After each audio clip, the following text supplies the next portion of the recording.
big welcome to Brad Arnold and Chris Henderson of Three Doors Down. Thank you so much for being in the Loudwire studios with us. Thank you. Appreciate it. Huge congratulations on the release of the 6th studio album, Us in the Night, which is available everywhere for your listening pleasure, by the way. You guys have mentioned that the album is about pushing from dark to light. Is there a particular dark moment that comes to mind, and are you seeing the light at the end of the tunnel? We absolutely are seeing the light, and we feel like we're standing in the light, you know. And I think we've been through a few dark things in the last few years, you know. But I think we kind of all go through that, you know. Life has its twists and turns, and as a band, we've definitely had our ups and downs and kind of roundabouts, and you know. But those things bring you to where you are, and we are really, really happy with where we are right now.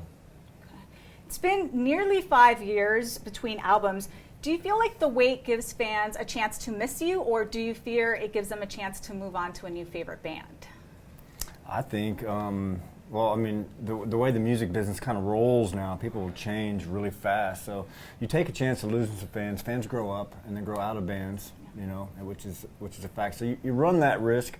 But I think our fans, for some reason, have stuck with us, a lot of them, and we've become friends with them over the years, and we just kind of really appreciate that. I mean, they've really stuck with us through social media and on Facebook and all that stuff. And so there's really a lot of people, we feel connected to them, even more so now than we ever have before through internet and all that good stuff. So a lot of fear, but at the same time, a lot of excitement.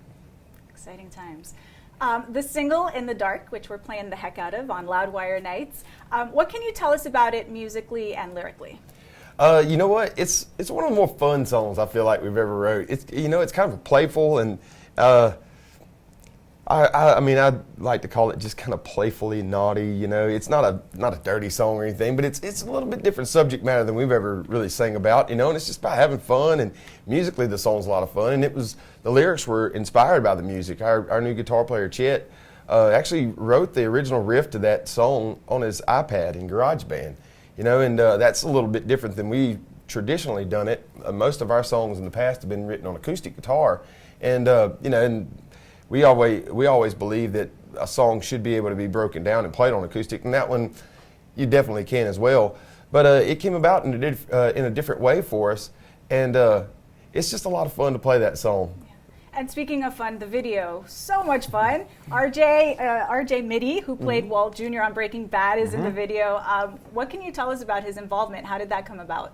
Well, we seen several treatments for the video, and you know, we don't get really kind of visually involved in making videos. The music side is our thing, and kind of leave the visual thing up to them. And the director approached us with that video treatment and said, you know, if we use this treatment, we can get RJ to be in the video, and we were all about it. You know, it definitely gives the video some immediate notoriety and a familiar face of being in there, you know, with him being on such a huge show. And he done a great job in the video, and we were honored to have him in it. And that video wound up really fun. You know, I like storytelling videos like that, and I like the fact that we're not actually in the video. It gives the director more time to tell that story in the short time that they have to do it. And so, yeah, it worked out good. The song, I Don't Want to Know, has a bit of a Latin feel to it, right? It explores new musical territory for you guys, definitely speaks to my Cuban heritage. What can you tell me about that song?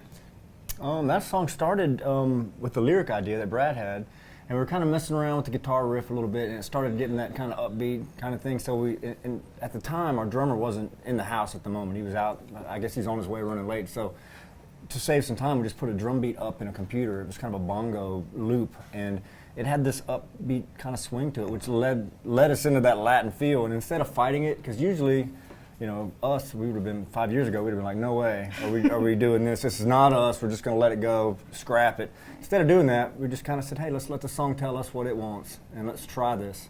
Let's keep an open mind. Let's see what happens. And man, it's one of my favorite tracks on the record. It really is. I love that track.